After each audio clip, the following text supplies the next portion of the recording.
19-year-old Kenneth Lynn Dungee was a young student looking forward to college. On the afternoon of December 23, 1988, he joined his friends Lavern Allen III, Kenneth Newkirk and Darius Bannerman on a trip to do some late Christmas shopping. They planned to take an hour-and-a-half drive from Greensboro to Raleigh along Interstate 40. 17-year-old Lavern was driving his father's Plymouth Duster. He had just received a scholarship from the Air Force Academy. 19-year-old Kenneth Dungee was an engineering student who was planning to start college in the fall. 17-year-old Kenneth Newkirk was in the backseat. He had recently received a scholarship to a local college. His 17-year-old cousin, Darius, was a high school basketball star.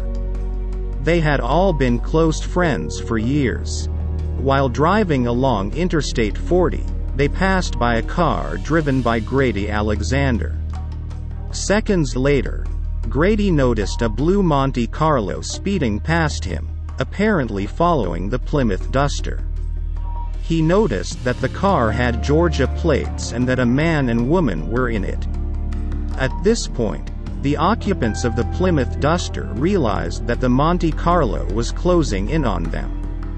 Lavern tried to speed up, but the vehicle remained right behind their front bumper. Darius had taken a nap, but awoke to his friends talking about the car behind them.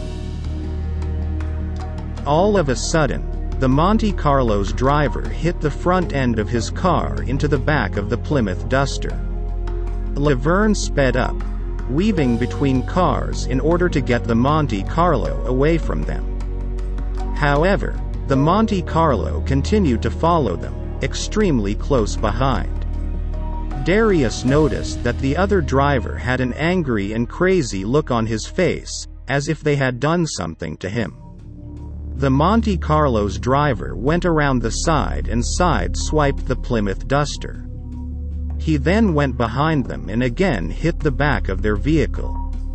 After being struck from the back several times, Lavern lost control of the car and it went off the side of the road, flipped over and landed in a field.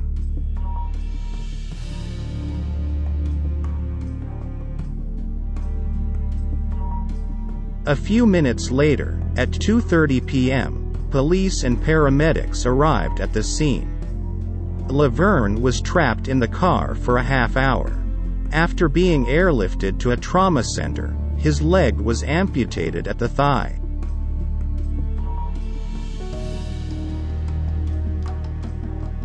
Ken Newkirk had suffered a fractured skull and a broken leg. Darius had a broken wrist and facial injuries. Sadly, Ken Dungee was pronounced dead at the scene. Eyewitnesses described a man and woman in the Monte Carlo who briefly stopped and got out of the car to look. The woman yelled for the man to come back into the car. The two then got back into the car and drove off. The police would like to speak to the man driving the car.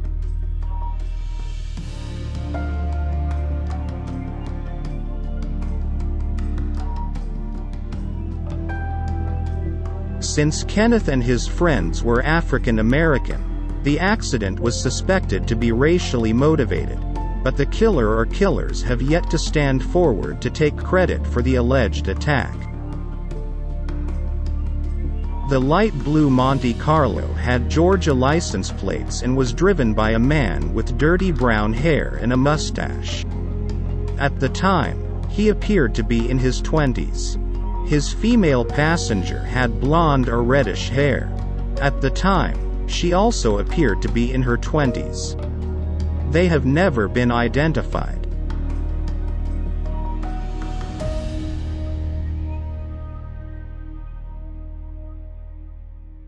Darius Bannerman has reported that he, Lavern, and Kenneth Newkirk have all started families and have successful careers.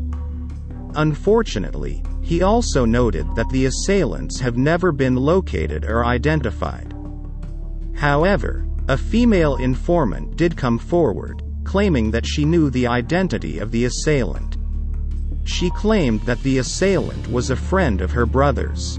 The unidentified suspect had told the informant's brother that he had committed the crime. He stated that he was a wanted fugitive on unsolved mysteries, and that he had ran a car of African American teenagers off the road. Since then, this unidentified suspect has spent time in and out of prison.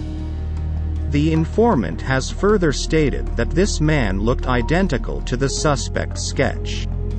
However, it is unknown if this suspect was ever arrested or even questioned in this case. The case still unsolved.